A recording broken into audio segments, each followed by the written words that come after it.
And we're rolling. I'm here today with Kass Kielly-Burke, co-founder of Kaks Inc.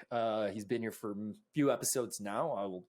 I'll plug in the previous episodes that Kass was in as well. If you guys enjoy this conversation, you should listen to the other ones we've had. Bar update. We are still constructing. Ran into some issues again with just some delays, but we're aiming to open again mid-April now. It's touch and go right now, so I know last week I said beginning of April. Now we're aiming for mid-April. Now, if mid-April it's not ready, it should be end of April. End of April, it's still not ready. It should be beginning of May. I mean, we're doing the best we can, and that's just it. Do you have anything to add to that, Kass? I mean, it is, like you said, it is touch and go. There's so many variables when it comes to things, and especially, construction. And we've made some cool changes that I really like about the bar. Our contractors and our other partners that we've been working with have been just nothing but amazing. So these things will get together. We are opening very, very soon. It's getting closer and closer. If we say a month out, maybe it's probably a month and a half or 2 months. But we don't mean it to be. Obviously, we want to be open for you guys, and we'll be there soon. Our menu's already out. If you know me, text me. I'll share you some info, and yeah. Yeah, the food's good. Our chef is amazing. E-Man, props, E-Man. You're the man. Incredibly lucky. All right. Kass, I really brought you on today as well to touch on a topic that I've been researching a bit lately, and I'm sure other people have as well. This episode is definitely us discussing a core topic here. Right now, the world's in a screwed up place. Potentially, it looks like World War III, might happen, could happen. I mean, the tension's escalating. From what I understand, wow. China and Russia now have they've allied together, and they made it official. A lot of this is been caught in social media news outlets. So again, take things with a grain of salt. We don't know what's entirely true, what's not, but there's definitely a weird atmosphere in the air. But right now, Kass and I were talking a little bit off air about just the craziness of what happens if there actually is a World War III. Obviously, we're both proponents of we don't want that to happen. I don't know who would actually want that to happen. But the reality right now is that humanity, with the nuclear technology that's out there, like, this should be considered pretty should be taken serious. It's kind of a serious topic here. So, but right now, what's your opinion, man? Like, just what's your first thoughts about this? Like, did you ever think in your lifetime you might be living through potentially a World War III? No, I never did. I think ignorance is bliss when it comes to that kind of that topic in particular. It's one of those things where hey, nothing bad could ever happen to me, right? Nothing bad can ever happen to us, and I constantly keep going on that way sometimes, and maybe sometimes to a fault, but it's all right if your thoughts are. It seems like I'm just careful with my words. It just seems like kind of like a Cold War situation kind of thing. Not the Cold War where those ships went right up to that Cuban line before they, but then they stopped. Yeah. It's not even there yet. But I think it's where it's going to escalate to. And the threat of nuclear war is a very, very real thing. And I think movies kind of amplify that quite a bit. Even the latest, the new hot topic on HBO is Last of Us, where everyone's, survival. And it's become even more of a popular show. It's funny because that show couldn't have come out at a better time. Yeah. It probably got its hits from it, Yeah. I mean, honestly, like I gotta admit that my primary thoughts is not, okay, oh man, like how did we get here? Why are we here? Blah, blah, blah. My thoughts primarily is what happens if these nukes actually cause a dystopia? You know what I mean? Like, so when you think about shows like Last of Us, I mean, if many things are essentially destroyed, or main hubs are destroyed, or the air becomes toxic, or like technology becomes knocked out, like there's no internet, there's no whatever, the borders are closed. It's just my constant thoughts right now is like how would we react? to essentially like a societal panic and collapse and everything that we do. Like, look, I'm using a computer, you're using a phone. Like right away, if we're resorted to trying to survive without all this technology right away and keep order without complete panic and chaos, I'm just trying to see how that would unfold and everything, because there's no proper way to prepare for this. You can't tell everyone to live like Calgary is going to get bombed or whatever. But I think, but who knows how this thing works, because there's enough knowledge now that just the amount of nukes out there, like this is not going to like there's no coming back from this one. So it might actually be humans like surviving again in a post-apocalyptic situation, just like Last of Us, right? Yeah, dystopian future. Yeah, so I'm always thinking right now, should I start loading up on buying a generator and getting water, and getting a gun, yeah. Things like that, like just in case things get completely. But Trudeau squirrely. Took that away. You can't have guns, man. Yeah, no handguns anyway. But it's definitely thought provoking, but again, we don't know what's going to happen, because it's not in the best interest of any of these parties to start a nuclear war. From what we understand anyway, unless they have more intel, which I'm sure they do. But it's what's the phrase they're using? Assured mutual destruction. That's what they're saying. So so there's no so whoever initiates this is kind of game over for everyone. That's the vibe that I get, and my understanding. Unless again, there's specific ways to disarm one country's nuclear capabilities and then the other one, then that's a whole different situation, right? But I don't even understand how they're what the process is to even do each country know where the other country keeps their nuclear, I think to a degree. Yeah, right. They have to have spies. They have to have all that, right? So it's almost like everyone's got to be somewhat checked, right? Like it's kind of almost like a stalemate.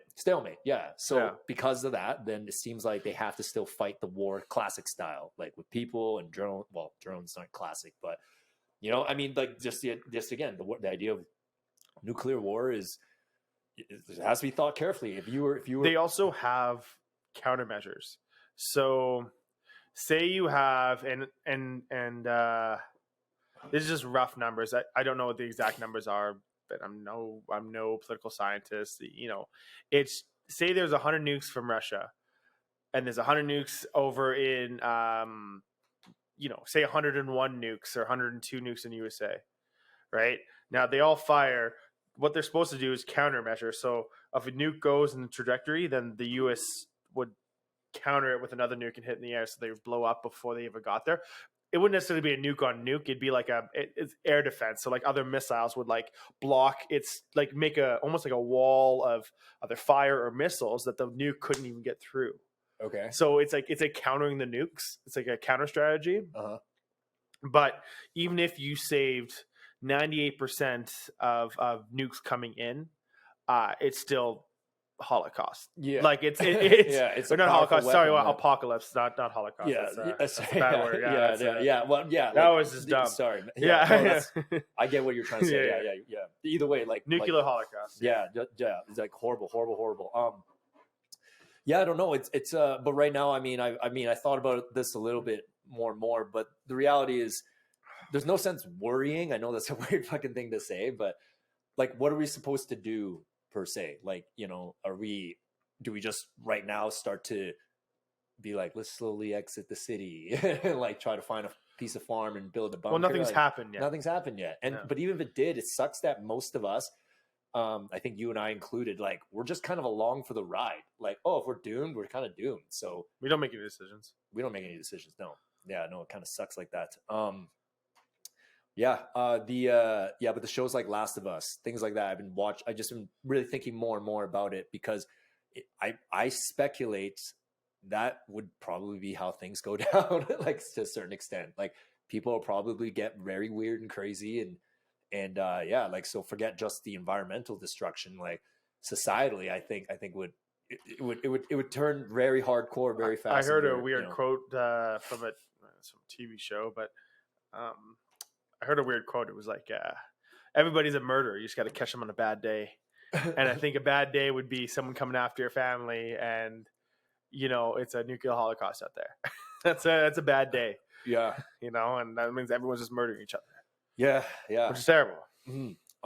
Yeah, it's a very like the topic itself though. It's I don't know, like I'm indirectly fear mongering ourselves, but like we don't know what's gonna happen, okay? But it's just right now, it's pretty clear. Things are heading somewhere, and everyone, and I'm pretty sure people can like feel it, you know, especially if they like pay attention even just a little bit there. Right now, it's like again, the news isn't reporting this as frequently as the social media. That's what I've noticed, you know. So again, but even that, you have to take it with somewhat grain of salt as well, because I don't know, like where is everyone getting this information from? You know, that's one thing I constantly question. And then the second thing is just how accurate is even the information, you know? Because like let's just think for a second. Like let's do a little thought game here.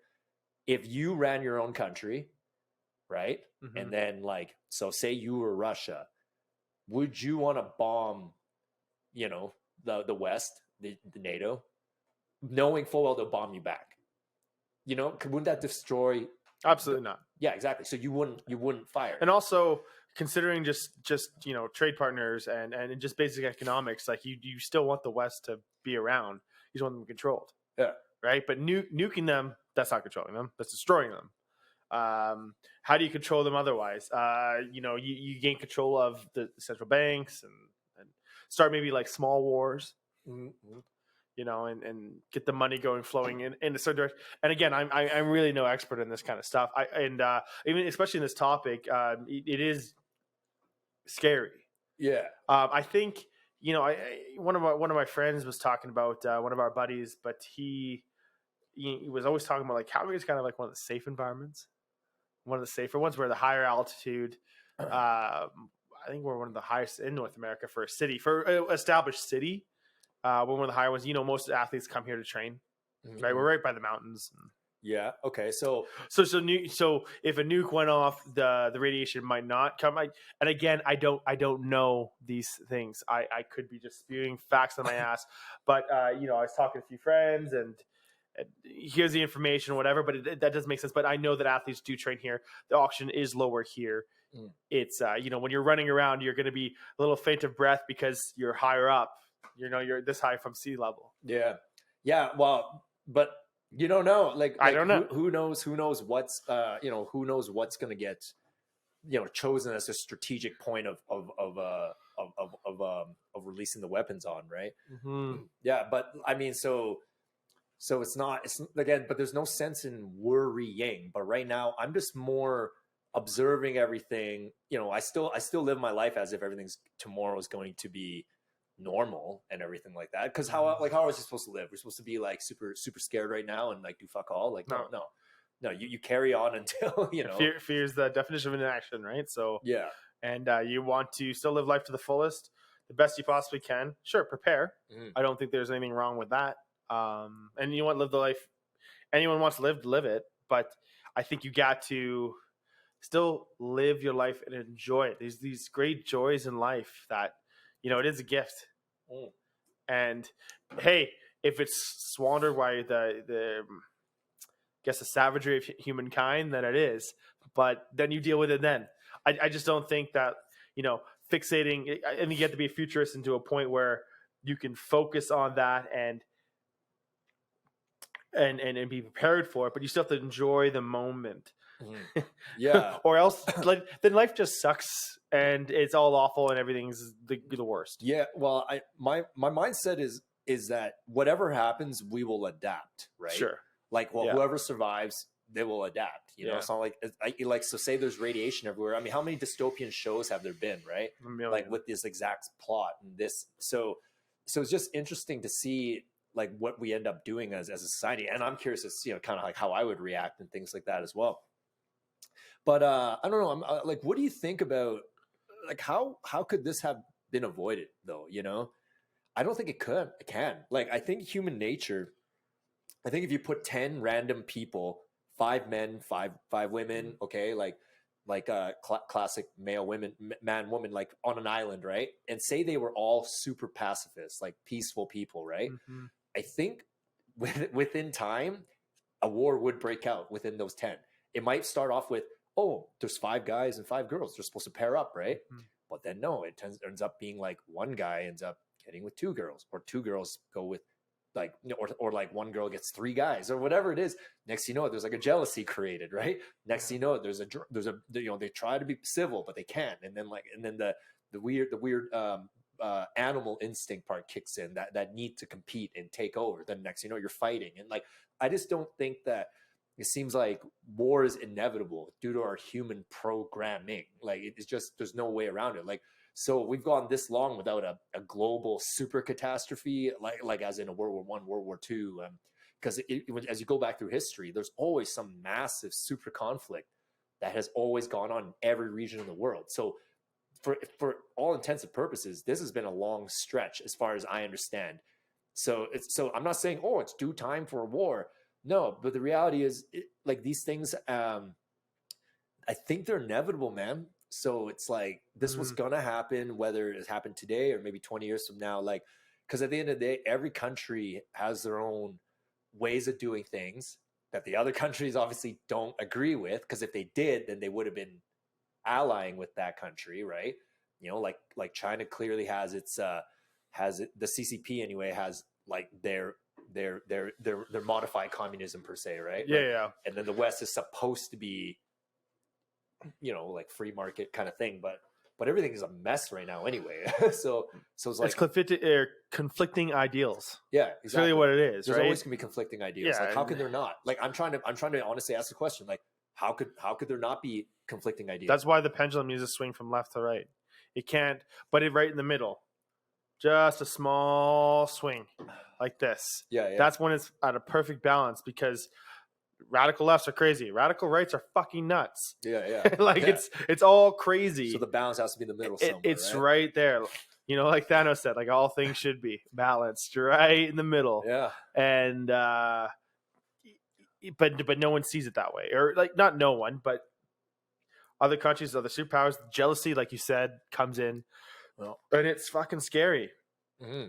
And then, do you know what? It's rationalized, and they're probably sitting in their bed like, no, I hate him. And the next day, like, no, I hate him even more. And then it like builds up on, and it compounds into this crazy delusion that they think that they're right. But, like, you know, they're painting their own picture. They're making their own little Bob Ross painting of how terrible this person is, but they're not actually that bad. But because it compounds in their head, that they go fucking nuts. Well, the odd thing to take into consideration too is the reality is that most people within their countries, they're not that complicated. Like most people aren't war driven or conflict driven.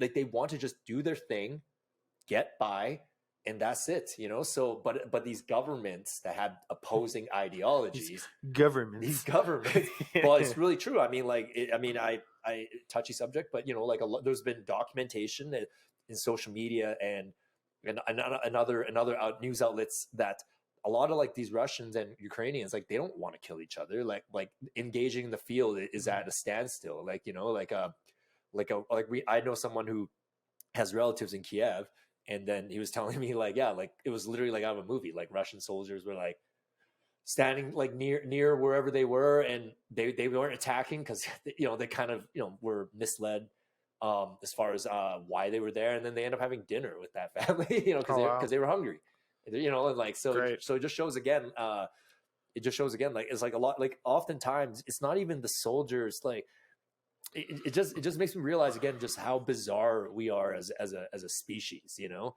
Because it's like, with enough influence, you're like, you have to kill now. Okay, I guess we're going out to kill, you know. Like, it's like, I don't want to do this, but then next, you know, like, once that first bullet is released, you no longer care how you got there. All you care about is, like, your crew you're with, right? You know, it's no different than a playground. Like, do you remember, I don't know if this happened to you, but when you were, like, young, like, didn't your friends easily explain to you, like, hey, like, I don't like that kid, so there's beef, you know? Yeah. And you just blindly followed your friend, right? For sure. You know, but when you really think about what that all is, like, why were you trying to fight that other guy? You know, it had nothing, like, he had nothing to do with you. It's just, you don't know him, you know. And then, but even then, yeah, but fuck that guy. yeah, right? There you go. So like, yeah, like, we're we're a doomed fucking species, man. The more I think about it, like intelligence could be our doom. I mean, it's also a savior, but it can inevitably lead to our doom. Yeah, I mean, like, look, it's not all doom and gloom. Like, we're just a complex species. Like, we have a lot of positive traits, and we have a lot of fucking negative traits.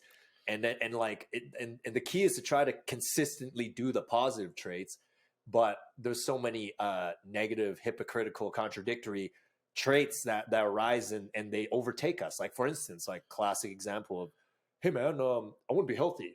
All right, great. In reality, healthy means sleep, train, eat, refrain. Refrain from vices, right? But then you go a week or two of that and you're like, I'm bored. I need some excitement. But the best advice anyone who wants to start to be healthy is not immediately cold turkey be healthy. That's the shitty way to do it. You got to do it day by day. Hey, work out 3 times a week. Okay, now you're working out 3 times a week. All right, now we'll start looking at your nutrition. Okay, now we'll start going to look at your sleep schedule and what your habits are. But these things always take years and years and years to build on. That's the best way to make somebody healthy. When they're just like, I want to be healthy, and then they go all in. Yeah. And the fucking next day, like, yeah, I slept 8 hours or this. They feel like shit, and they're not going to continue doing it. So that's just a dumb mentality, because what our society also has, and this kind of does change the subject, I understand this, but is our society just so used to everything being so instantaneous that, like, oh, I want to be healthy now, and then they try to be healthy, and it's just nonsense. Or they just try to go all in. Now, it doesn't not necessarily not work for everybody, but it does mostly not work. Yeah, I know. I agree. I mean, like, not to segue too far from the crazy topic, but like someone explained recently. I mean, that's a fitness guy. If you work out for 7 hours one day, but then you don't work out the rest of the week, it's not gonna change your body. Totally. Your body has to be half hour every day, 1 hour every day. Like, that's how your body alters its metabolism, and but it's the same with the mind too, right? And same with habits, right? If you brush your teeth, for one day, it's not going to change your dental. But if you constantly keep brushing your teeth twice a day, then all of a sudden your mouth is clean. It just doesn't happen once. You have to go to the gym once a day for sure, but you're not going to see results. But eventually you will. Everything is about consistency and daily action, right? Yeah. But right now, as far as the human condition goes, but this kind of goes back to the point I was trying to get to. I think it's inevitable, because again, say you have one guy who's like take Putin, for example, right? He's like every day he hammered at that vision of unifying Russia and bringing back, like, essentially the old school Soviet Union, right?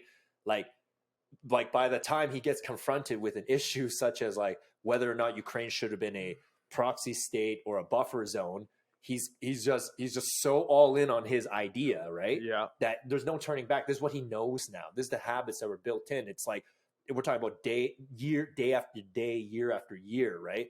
And then you get someone else on the other end thinking the same way, but in their realm, right? Like an American, right? Who's thinking an unstoppable force means an immovable object. What wins? The movable object. Immovable object. The immovable object. Yeah. Like, how does it win over an unstoppable force? Well, I don't know. Sorry, I just. It's the same thing. Like, what I'm saying is that you like. I'm trying to make it. I'm trying to bring it. So you have Putin, who's an unstoppable force. He's trying to go that way, and then you say who's an immovable object. When they both meet, they're both the same force, but on different viewpoints. Yeah. Right. So unstoppable force meaning immovable object. Nothing wins. No, nothing wins. It just creates chaos. It's chaos and a collision course, and I just don't think it was avoidable. But the only factor that's preventing all out fucking anarchy and chaos is just the fact that there's mutual destruction, right? Yeah. But if Putin has a viewpoint that is so dialed in that he thinks we would rather go mutual destruction than carry on in the world with just your ways, that's the issue. Like, so they're saying, like, an ultimate sacrifice. Yeah, because to create ultimate gain with his vision is the true villain. Well, it's no different than Thanos, man. Like you can sit him with a therapist forever and be like, do you really think you're supposed to kill half the universe, right?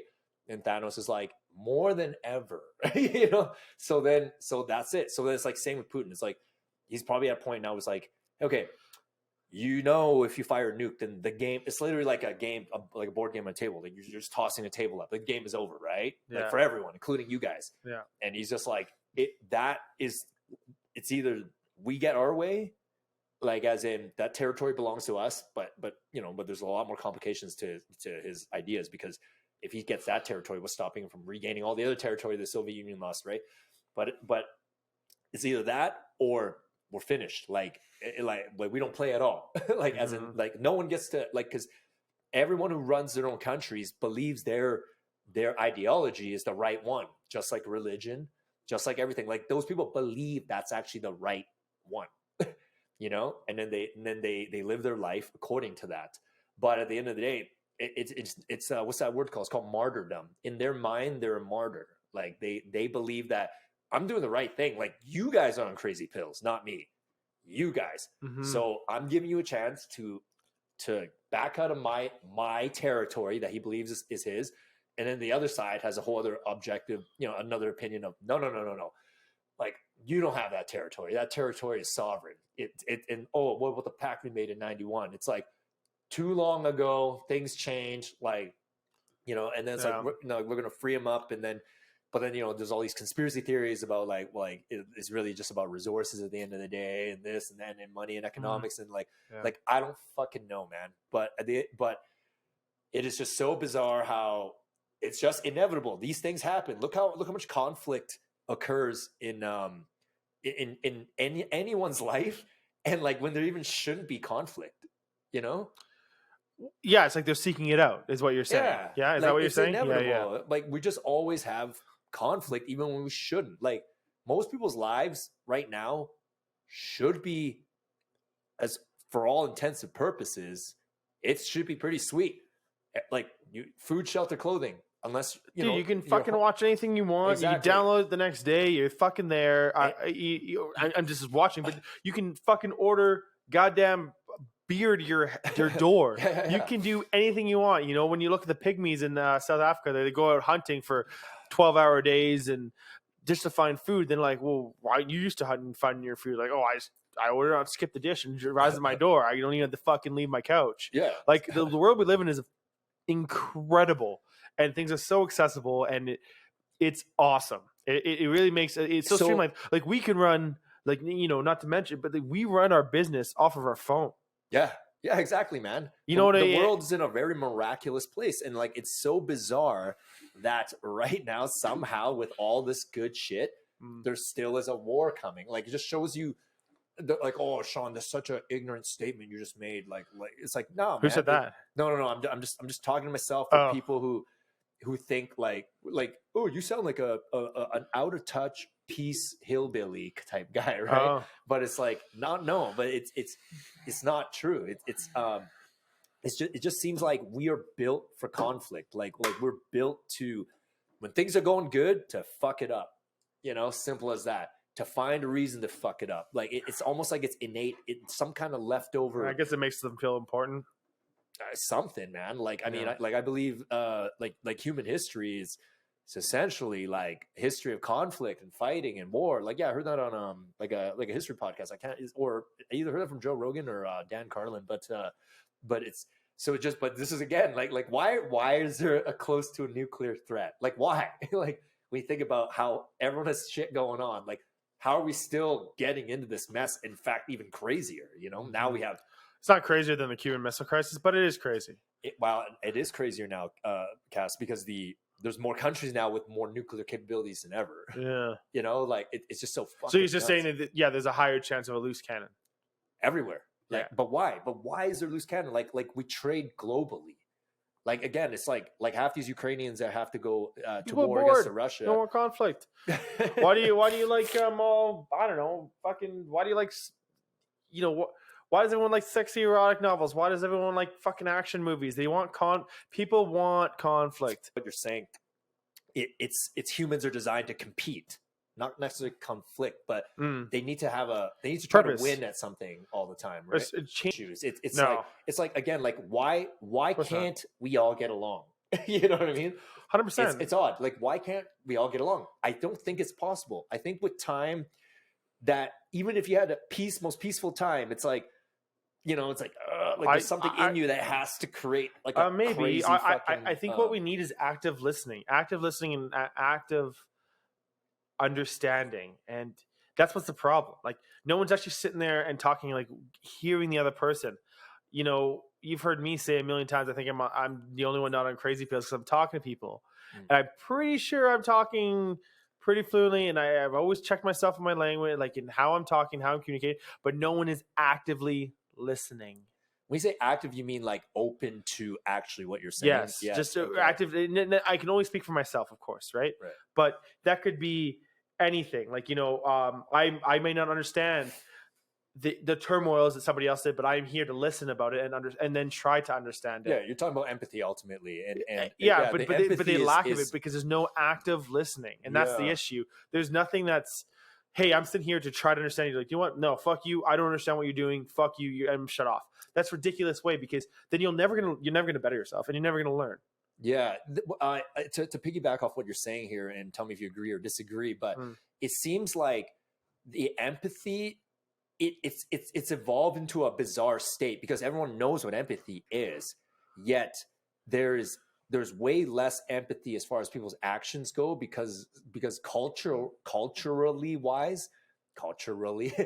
like in like culture has seemed to be, like in North America and in the West, has seemed to spew towards self promotion in every facet, like social media. Hell, we're kind of doing that with Kaks. Like it's impossible to keep training that empathy muscle when you're sharing less and you're doing more for just yourself, promoting yourself.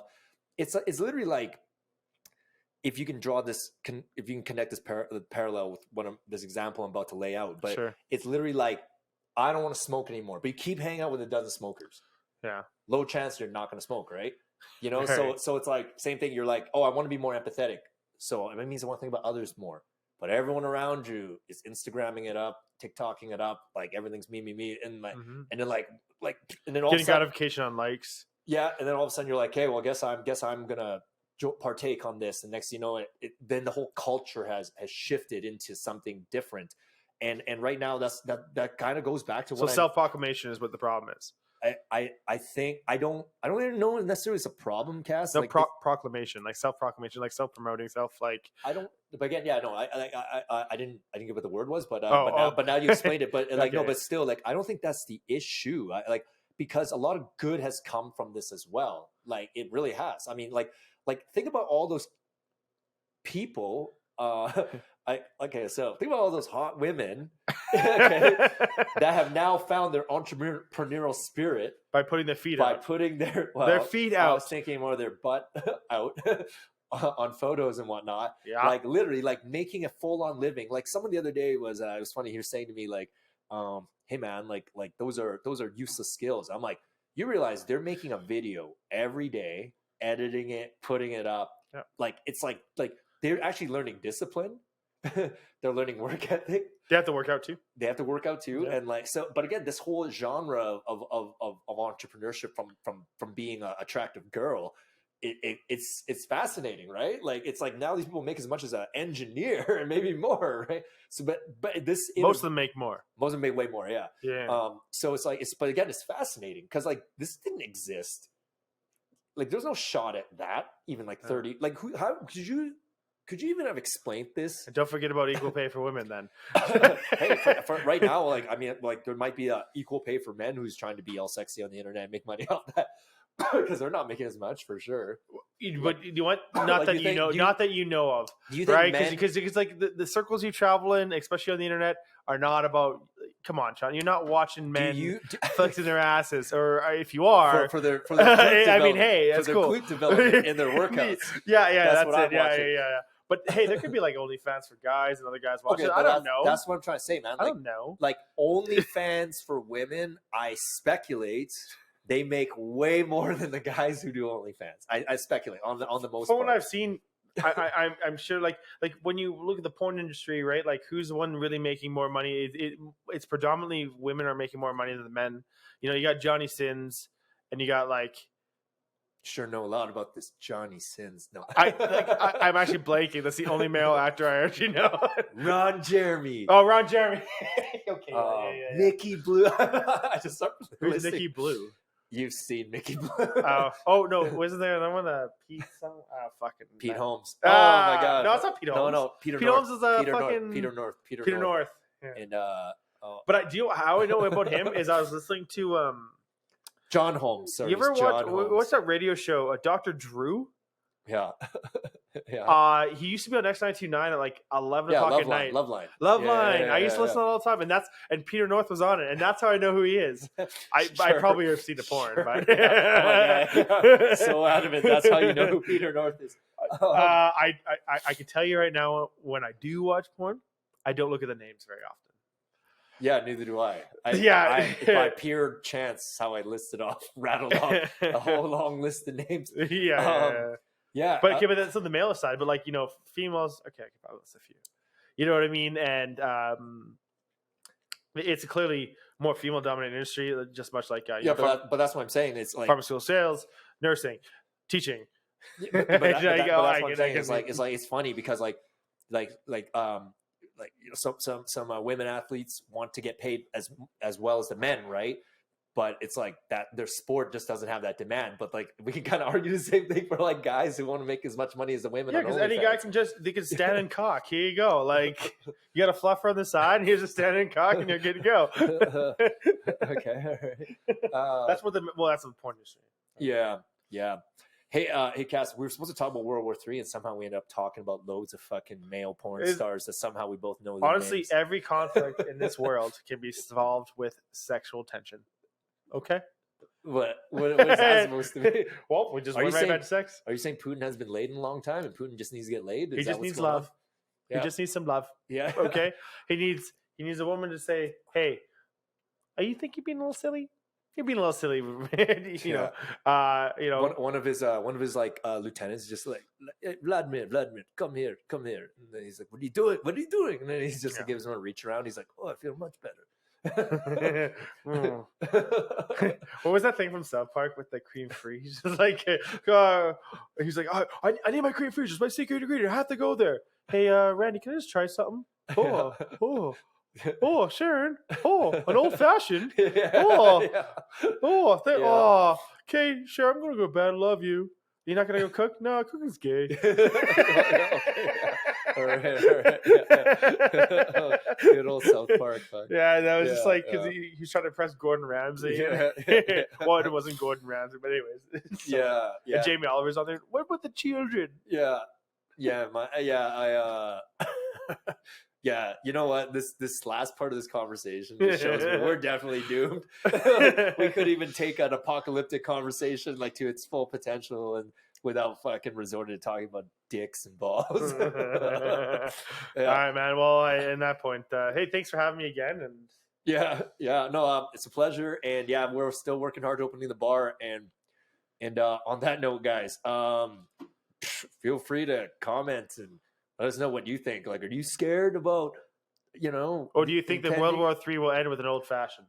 Do you think an old fashioned would solve all the war crisis? Like a proper old fashioned. Yeah.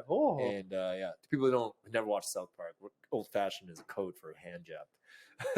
There you go. All right. Anyway, leave the mystery, hey? Yeah. Well, I mean, like I know certain people listen to this. They're like, they barely know some of the lingo we use, so they're gonna be like, "Hey, what is this?" Anyway, guys, all right, have a good one. Okay, bye. See you, man. Thanks.